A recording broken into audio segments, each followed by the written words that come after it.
very sweet. So that's the updates out the way. Now time to kick into the most important part of the show, the part people watch and then turn off for the rest of it. Nobody wants to reviews. It's all about the indie of the week. And this week, Boobadabappy, we've gone all Italian with Mirliton. Now, technically, Ben picked this one. Yeah, I picked this one because I was almost threatened in the comments by one of our members who was like, if you don't talk about Mirliton, then I reckon we're going to kill you. So I was like, okay, fair enough. That's fine. We'll talk about it now. But anyway, so bribes work for me, not threats. Yeah. I mean, you're getting some lovely comments from the community recently, aren't you, Ben? Yeah. I'm well loved. That's my moniker. Ben, Bill, well loved. So anyway, so I was drawn to this by their recent Kickstarter, which is all about the creating a set of diorama pieces, miniatures for a set of brewing monks, which I thought was really fun and interesting. But little did I know that there was an absurd amount of content on the Mirliton website beyond just a few historical kits. I'd obviously heard about them in passing, but I'd never really sort of dived into the range. And then when Jerry was like, oh no, wait, there's more. I was like, wow, fair enough. There is a lot in here for us to dive into and have fun with. But yeah, their historical stuff is pretty fantastic. And I think a lot of their work in terms of getting across like really nice character and sculpt detail is really nice. And they work in both metal and resin as well. So some nice options there, which is pretty cool. Especially when it comes to the terrain elements, a lot of those are resin, and then they have sort of metal things like the barrels and the jugs and everything as well. Which is those, I have to say, that little range of drunken monks is absolutely stonking. It really is nice. Yeah. A lot of people want to be raiding churches where they're taking up residence, probably. I have a sneaking suspicion they've just seen a line of sails on the horizon coming their way, and at that point it was just, we might as well drink up, lads. It's all downhill from here. So diving into the site proper, then, as you can see, they do everything from historic and fantasy in 15mm 2028s, and then even some sci-fi from the Future Warrior range. Future Warrior may be recognizable to some of the older viewers watching along at home, the three of us who are out there, because Mirliton have most, if not all, of Grenadiers metal lines. So they have stuff essentially going back to the 80s. The original D&D line was done by Grenadier, which is now held by Mirliton. Nice. So when we get into those, you'll probably, in fact, there's a few that people will recognize even if they're not aware of Grenadier as a company, because pop culture is a thing these days. But obviously massive pictures, just like Lloyd loves. But I love things like the NBC suits. They're particularly nice. They're really awesome. Yeah. I love the guns they've got that kind of alien style to them, which is pretty cool. Yeah, they're like a pulse rifle kind of thing. It's like a carbine pulse rifle. Yeah. That's really cool. Very cool. And the underslung sort of element to it as well. I got the grenade launchers and stuff, which is cool. I've got an underslung elephant. The underslung element. God damn it. The thing is, last week we were talking about Warzone stuff and the kind of old sculpts and things that Prince August were doing. Yeah. And I think the same charm follows through into seeing these kind of things as well. I think there's a really nice sort of simplistic nature to them, where it's like, most of them are going to be one piece, maybe 3 piece at max kind of thing. Yeah. But they're going to be really quick and easy to paint and fun. And you'll have a really nice dynamic set of models on the tabletop as well that will look very different from a lot of people's stuff that's sort of out there and modern. So yeah. I mean, if you're going to be doing something like Stargrave, having those as soldiers or pirates is good. They definitely fulfill the representation of the powered armored suit, the combat suit that your captain can wear, as a massive clunky mechanical thing that needs to be charged up on the ship every day. You'll know what your opponent is fielding if one of those is stomping across the table. Also, if they're still made in lead, you'll feel it as well. Which has to be said, is always good. They're small. They are so small. If it's any help, I've got one in a figure case upstairs. Of course you have. Don't have him. Oh, that's great. These are very nice. Good old Steve Dean. A quality painter for years. The Secret Agents, I'm trying to remember. I think there was a rule set that went with it as well. Probably was, yeah. Nowadays, they'd be good for things like 7TV and stuff. They'd be pretty cool for that. Yeah. That'd be a nice addition. I think a lot of those are cobblestone sculpts as well. He did a lot of stuff for Grenadier along with Julie Guthrie and a few others. And bots. I think he's worked for pretty much everybody, I think. Everybody likes a bot. Everybody loves a bot, yeah. It's very mechy as well. Oh, there's a human behind it. That's a good size. That's good industrial scaled, yeah. 1144 in the finest euros. That's the thing. Like, it's one of the things that was quite nice about, again, looking back at what we talked about last week. A lot of these older ranges, especially if you buy them from these bigger companies, are actually quite cheap. You don't have to go hunting around on eBay to find a lot of this stuff, which a lot of people would mark up quite drastically. Definitely. You can get your hands on a lot of this for a relatively cheap price. You know, the shipping might be an issue, but maybe if you sort of dived in with a friend or two and, you know, put together a big bundle or something, you could split that up. Your best bet is just to be in Northern Ireland where we don't have the shipping problem. Well, yes. That would be easy, wouldn't it? Yeah. Look, is that familiar to kids? Oh, it's gone now. Hope you were paying attention. We'll have a look at some nightmares because everybody knows how much I love the cock. Of course. They do a massive range of Call of Cthulhu creatures. So we have Bayaki. I really love how there is no proper way to say these. It's just fantastic. Lovecraft was very, in his letters, it was like a human mouth should not be able to form the shapes to actually get the syllables out. So any way you say Cthulhu or Nyarlathotep or whatever you want is the correct way of doing it. Don't let anybody tell you. Yeah. And people are just wrong. That is indeed a hunting horror. That's petrifying. Bayakis, Hellbeast. Look at that Star Spawn of Cthulhu, please. Oh, he's on a proper base as well. 25 by 50. Nice.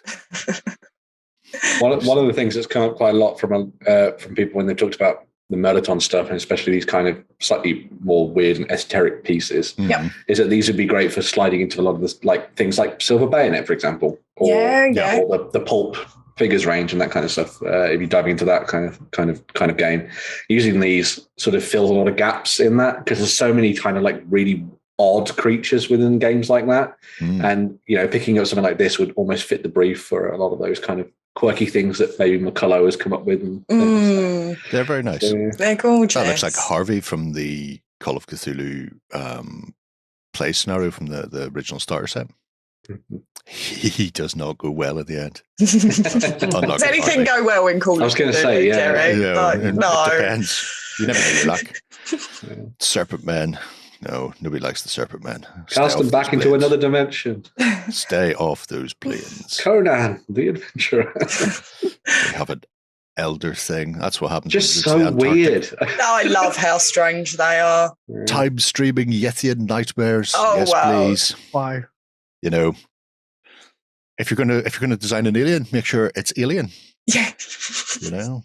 It reminds me a lot of the original sort of sketches that Gygax had in the old sort of D&D monster manuals as well, where it's kind of like, let's just scribble something, and that's what it looks like, I guess. So. I think he was, it's fair to say he was heavily influenced.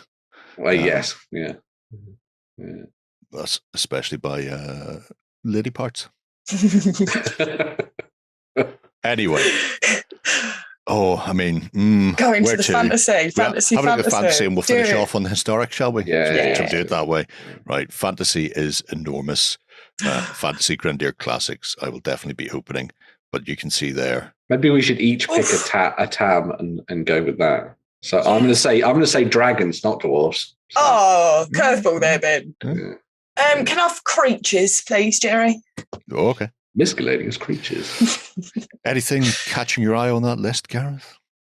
I was just thinking now, I want to have a look at the orcs. I always love looking at interpretation of orcs. Right. I'll do you a solid then and also give you half orcs. Half orcs, yeah. Oh. So you see how generous I am? He's going mad today. It's because we've got a guest on, yeah. So I won't bother scrolling through that, but we'll go straight to Dagrons. Oh. Everybody likes a good Dagron. And I have a sneaking suspicion down here we'll probably find one of my very first purchases, which was because I was so shiny and new, I didn't understand the concept. Wow. But where do you want to start, Ben? Well, the Dragon of the Mountain looks amazing, and also that St. George and the Dragon set looks really cool as well. I was going to open those. because I've always like. There's a weird thing, like I really like dwarves, but then I also like the things that tend to kill dwarves. So dragons, and for some weird reason, giants as well, which tend to like slaying things, I guess. But I just love dragons, and I think they should be in everything you can do fantasy-wise. That'd be a really good D&D character, a dwarf that loves dragons. Yeah. It would be. They can have all my gold. Just want to be friends. Yeah. That's how he's being attacked by a vicious attack chicken. I think it's because it's more cockatrice than dragon. You know how I was saying that, like, sort of like a lot of these kind of are inspired by those kind of sketches from back in the day and that kind of thing. I think a lot of these dragons remind me of sort of books that I read when I was younger, which had these kind of like sketch versions of dragons, or slightly weird and wacky ones, rather than the kind of more like the kind of, I guess you could say, the more established look that you got when you got sort of the third edition D&D manuals and things. Yeah, everything became like, no, this is what dragons look like, and I think a lot of people have sort of gone with that. I like looking back at these kind of weirder ones and stuff, because they remind me of the illustrations that you would have seen in older books and things. So remind you of the good old days. The good old days, yeah. Back in the day. Like my old sort of Beowulf picture book, these kind of things that were like in that. I know what you mean, though. It's a particular style of drawing that's been translated over. I could see Ray Harryhausen animating that. Yeah. I mean, you're one step away from that, chomping at some Greeks. And I love that. Probably a fairly cheaper, probably a bit cheaper than buying these than buying sort of one of the more modern dragons out there. And then you can use it in your D&D games. So also, it would fit on a table, unlike a lot of modern dragons. That's true. That looks spectacular and are huge, but awful for gameplay purposes. just the worst. Yeah.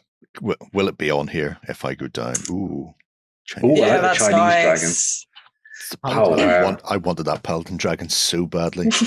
They had a really nice catalogue. I used to sit and drool over it. A Dwarf Knight on an armored dragon. What? Oh, their dwarf range. See this idea of dwarves mounted on bears and stuff. It started in 85 or 86 with Grenadier. They've got a whole range of them. You should see the Mountain Shaker cannon. It's like 50 pounds. It's just like a lead barrel about this big with like a whole team of dwarves. Where, oh my God, that was amazing. Anyway. We'll have a look at your Dwarf Knight, shall we? Okay, right. You've persuaded me. Look, he's got armor on his back. Oh no, how did he get that armor on him? Was he patient when he was playing? I imagine so. I imagine that's been raised from young to be his mount. And then you two can set fire to your opponent, which is always good. And then the human version. Oh, nice. Not as nice. He's very tall. He'd hit his head going through doors and stuff. That would have to be made unnecessarily high. Ben, isn't that right? Yes. Unnecessarily high. Yeah. Unnecessarily high. Yeah. But no, those are awesome. Those are fantastic. I really like those. I just need to have a look on page 2 to see if the thing. So you can find your dragon. It might not be here. It might be in creatures, you see. Okay. No. There was a listing and there's a picture for Dwarf Hydra. And because I collected dwarves as my very first army back in the 80s when I was a kid, I went, Dwarf Hydra. But what I meant was it was a Dwarf Hydra. Dwarfed. Right. It wasn't actually a Hydra for dwarves. I was like, I don't know what's going on. Words fail me. You mean fantasy races can also be words in other languages? That's like everyone's story when they first started their army and they bought a whole bunch of different things, and then someone in the Games Workshop store went, "No, you can't use that in this." And you're like, "Oh, okay." Well, thankfully, Games Workshop didn't exist in Ireland for about a decade after I started. So where I played was with friends and at the local stores convention. Sing out if you want any of these patched. Can I? Albrecht. The XLBS mascot. Only missing Sean Connery on his back. Oh man, look at it in its magnificence. That is different. He's an angry looking one. If I was a modern teenager, I would say very old school looking. It looks like that owlbear is flossing. I hate you so much. Can I look at that manticore, please? Because the beard is too glorious to not look at. He's a bit Sphinx-like. He's enigmatic in that respect. He looks hauntingly familiar as well. I know. I feel like I've met him. Don't know why that is. Before. I'm rarely caught prowling around with wings like that. Oh. Yet he does seem to have quite an interesting pose going on there. On guard almost. Yeah. Yeah. He's kind of like bent in on himself a little bit. Yeah. Fencing. Some are a sign of the like times. A fist bump. Yeah. Oh, yeah. Oh, yeah, it could be a fist bump. Yeah. That would be an unusual thing. Yeah. Have you fist bump with a Yeti? Well. just fist bumping Sherpa tensing for not giving away his location when Edmund Hillary was looking for him. So we saw it. He's been hitting those dwarves as well, yeah. Just repeatedly punching people in the face. Yep. That is the way to do it. So what else are we going to have a look at then? Ooh. So there's Chimera. Oh, nice. That's very different. It is. Snake tail. That is very different. Goat head coming out of the back. No thanks. In the actual technical term of a monstrous chimeric animal, I think that ranks right up there. That's disturbing. That very much is nightmare fuel. Nightmare fuel. You couldn't mount one of those. Your seat's taken. Well, if you no, I was going to say if you slid on back and used the antlers or the horns as handlebars. If a Cerberus was some kind of terrier, small kind of Cerberus, like a next door neighbour's dog. Yes, exactly. Somebody's kept a little Cerberus. They like just pull them out of their little. What's that? Datsun coming at you. Yeah. Mini Cerberus. Okie dokie. There's quite a few pages of stuff. Yeah, wow. I'm going to skip on to 3. To 3rd. You need to see if you can find your creature, Jerry. Or maybe we should just... Oh, they have dinosaurs. Oh, they've got dinosaurs. Yeah, just plot the dinosaurs. Can I look at the Stegosaurus, please, Jerry? You can. I feel like I'm on countdown. Can I have consonant, please, Jerry? Man, I love ankylo. Is it? I always call them ankylosaurs, but I think it's ankylosaur, is it? Yeah. Ankylosaurus or ankylosaurs. Yeah. I just love them because they're massively heavily armored dinosaurs with a huge club on the back of their tail. What's that like? Not to be tripod with. Yeah. Man, we need more dinosaur games. We need dinosaur miniature games and all sorts of things. Yeah. This strangely looks a bit like Christopher Walken, and I don't know why. He is that good an actor. He could play a Tyrannosaurus. Yeah. They're so cool. I think they're my second favorite dinosaur. Everyone has favorite dinosaurs, right? Oh, yeah. Yeah. Yeah. Iguanodon is my main favorite, and then Ankylosaurus. Nessie is my favorite. No raptors? Any raptors? No. Raptors here, right here. Oh, okay. Raptor. The raptor crowd. Basilisks eating bones. Oh. That's a whole slew of bones. Wow.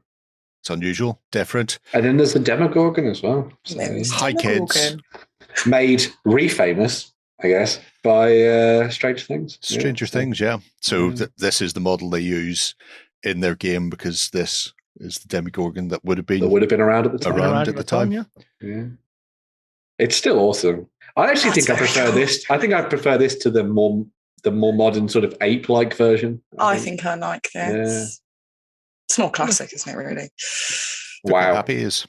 It does look. It's the dancing arms movement, doesn't it? It's like the slight smile. Yeah. Almost. I'm going to eat you. Hug back. Then we have Orcs. Orcs. Where would you like to go for the Orcs? Ooh. Wolf Riders. Wow. Wolf Riders all day long. Because normally they're goblins, but let's have some Orc Wolf Riders. Do you like a good Wolf Rider? I like that wizard. He's cool. Yeah. Got a drummer. Yeah. Standard bearer. Here's the wizard. With his staff. Yeah, they were. The boar thing is GW laying into the pig bit. Wolves were the way to go. I mean, who's going to get a pig? Makes no sense. They make no sense to me. I always like the Orc range. They did a really nice plastic box that I think you can still get from EM4, where you can get like 50 orcs for like £8. They had a nice design that was kind of almost Asiatic. They had a bit of a flavour to them, but at the same time being distinctly brutal. Those guys are mean and very detailed, these ones. Yeah, the second in from the left looks very sinister. Yes. Yeah. Very. I like those. I like seeing orcs have looked that little bit more martial, if you know what I mean, or almost in line with a little bit of how hobgoblins are almost viewed compared to like the traditional orc. Because I always think like, well, you're a race of badass warriors. You don't always have to be the guys that are basically just bashing things together. You could actually be heavily armored and brutal and nasty and horrible. So, yeah. A lesser orc riding a lesser orc. Symbols. Don't see many symbols. No. Is the end orc on the right there trying to pull off some sort of like axe in the stone? Yeah. Yes. That's how they chose who was the new war boss. A dwarf, cut him in half and put him on either side. Oh, yeah. He looks so cheeky, the one next to him as well. He does look a bit cheeky. Just laughing at him. He's like, yeah, keep trying. That's more Gamorrean guard. It's your lesser dinosaur and an orc, so it's all the best stuff. All the best stuff. You're happy now. Oh wow! And they're big orcs. Big boys. Big orcs, also known as orcs. Oh, nice. Yeah. Orcs. Nice. Let's go. Channeling that Etin vibe. Yep. Cool. Yeah. He is very sparkly. He's very regal. I wonder if I can find a picture of it. What? Jerry finds picture. It's very important because there was a thing for Blackadder and Comic Relief. Oh, when they went to the future. When they went to the future. Yeah. I know what you mean. Yeah. I think I know what you're talking about. So, if I open that, will this work? I go there and do this. Yes. Yeah. Is that not him? It's very close, yes. He's just missing a little slave goblin. Yes. Yeah. On scarred for life. Yeah. I'm so glad I could bring that to you all. Anyway. I've confused myself as to where I was. Oh, there's some big orcs. Big orcs. There we go. Okay, cool. Bulkier, ogre sized if you want to use them. Yeah, big nice. Grenadier had their own game called Fantasy Warrior, so hence some of Someone made a delineations. project about that, didn't they? Back a couple of months ago, I think maybe, was it? Yeah. Yes, somebody did. I want to say they're from Scandinavian, but I don't want to pin my colours to mast with which Scandinavian they're in. If we have the half orcs.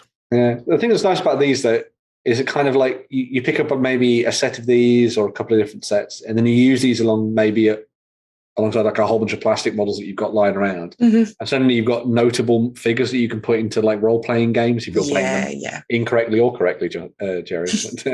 Correct.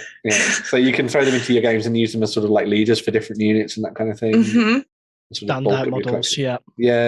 Just the ones you put on the corner of the block. Yes. To catch the eye. Yeah. Completely. Do you like these half orcs? Yeah, they're really good. Uruk looking. Very they do have like an Uruk feel to them. Yeah. I like the cleaver weapons as well. That's a cool idea. Quite blunt and just blunt and brutal. Okay. Yeah. Brown skinned. Anyway, that's enough of the fantasy. Otherwise, we'll be here. We will be here forever because there is everything. But we'll just have a quick look at some of the historical stuff. So definitely have those. I'll have a look at some of their 15. I'll have a look at their 15 mil dwarves, Ben. How about that? And then certainly not going to say no, are you? Let's crack out the medieval as well, because a lot of people are playing medieval at the moment. So okay, yeah, let's do that. So bear in mind these are 15 mil individually based, and some people will multi-base or like strip basing, but with this scale, 15s. I much prefer the individual stuff. If you want to do your Italian wars, Nice. break out the pikemen. Pikemen. I feel like the poses, so they're just kind of poised, ready to receive a charge or, move into formation. And I do like those poses. They're pretty cool. It's one of the things I've always liked about if you're setting up a regiment or anything in like a big fantasy game, I always like it to look like the troops aren't just walking towards the battlefield. I like seeing them actually in the midst of fighting or something. Yeah. So having them ready to receive a charge is a really cool idea. That's really good. Got that, but then you've also got your back rankers. Yeah. Very going, cool. Trying to lift their pikes. It's like the hedgehog, isn't it? They're coming up. That was it, down and further down. Yeah. Apparently, it deflected missile shots, crossbow and arrow shots. Oh, I guess so. Yeah. Because you just have you'd have like a hedge of pikes raised in the air. Yep. Yeah. That's it would why certainly they did help. That. Yeah. Can't hurt. And if you're in the middle of a pike block, you probably don't want arrows landing on your head. More than likely not, no. Yeah. There's a really nice bombard as well. That's cool. Bombards. Well, welcome back. I've never heard anyone talk lovingly about a bombard before. It's a brutal thing. Yeah. Now, these are obviously the 15mm versions. So contain yourself, but there are 28mm versions of these guys as well, Ben. So, Dwarves on bears. Dwarves on bears. Bear calf. And they look exactly the same. And if you notice the helmet design, which is like a conical-esque helm, if you go have a look at what Mark Copplestone has done for his own fantasy small-scale range, they are sculpted exactly the same way. I think his current range is 10, though. Yes. If you wanted to paint things different, Ben, you could have dwarves on a Kadibara army. Oh my God! You could get away with that. Yes, they've got the rounded nose. But the problem is, all your opponent has to do is deploy a load of hot baths and saunas and stuff, and they don't get any further. So they stopped in their tracks by that. That's a nice little selection as well. Yeah. Look, a command group for you. Look at the little cannon. That's very nice. Oh, it's dinky. It's not as good as the Mountain Shaker, you're saying. And ideally, the Mountain Shaker should have been a 15mm sculpt because it was massive in 28. You could kill someone with it. I imagine people have. We looked at an evil dwarf cannon coming out of a monster's bottom last week. So I'm aware of the sculpt. It was explosive. Look, dwarf wizards. The weird things you find on Kickstarter. So all right, it was on Kickstarter. Oh, yeah, it was. It was. I think it might have been a previous indie where they had that, and if not, then it was from the old school miniatures range, so it might have slipped over into that collection. So, and then, those are really awesome. Yeah, very cool. Oh, check out some of the larger pieces. Oh, pardon me. If you want to fight in and around Italy, just get a statue of David to put on the tabletop. That's a hefty price, but if anybody's seen the statue of David, they'll know it's enormous. I wonder how big this is. How big I think it is. Not a subjective marker. I think it is sculpted to be 28mm scale, in which case a 28mm miniature is probably coming up to about knee height. Oh, wow. Because David is fairly massive. David is huge. Oh, well, maybe not that picture. Oh, terrible. Look, there's a Lloyd shot for Lloyd. Oh, there you go, Lloyd. Lloyd can be happy. Very nice. Different, certainly. Yeah, for sure. Wasn't expecting to see David in there. No. And again, more the pikemen, but larger scale this time. And there's a whole host of them. They are beautiful. Yeah. Italian wars and fighting in around the Renaissance. You two Drummer can at the attempt to take Rome. Yeah. With the pikemen reaching over the front. Yeah, that's cool. Yeah. Oh, I always like that. Really good poses. Yeah, I always like that helmet design as well that you see on that guy in the middle, where it's kind of like it comes to about here, and then you can see it like underneath. I think it's a really cool look. Yeah, the Sally helm. Yes, I love Sallies. Yeah. They are sweet like candy. But it's almost the Judge Dredd helmet of the Renaissance world. The Renaissance era, yes. Lots of very strong chins. Yeah. Goes. Got your NPCs, general villages, general bits going on. General. If anybody likes doing scratch building and the like, there's a place to come. Just being able to pick up door rings to save me having to actually make my own. I spend too much time shaping door rings. I generally do. Did you spend more time shaping door rings or building cactuses? I give up building cactuses. So, yeah. I like that so far the medieval range is a lot of civilians and animals. Yes. And no soldiers. Yeah. Peacocks and herons. Oh. Wow. My friend is deathly afraid of peacocks. I'm petrified of birds in general. Well, birds that pose no threat whatsoever. I'm great with like hawks and stuff, but no chickens, no turkeys, no. Yeah. You're in a safe space. We can talk about it here. As a pigeon face plants your window. Yeah. If you want to recreate the film Midsummer. Oh, yeah. On tabletop, all you need is an old man and somebody with a massive wooden maul. Spoilers for Midsummer.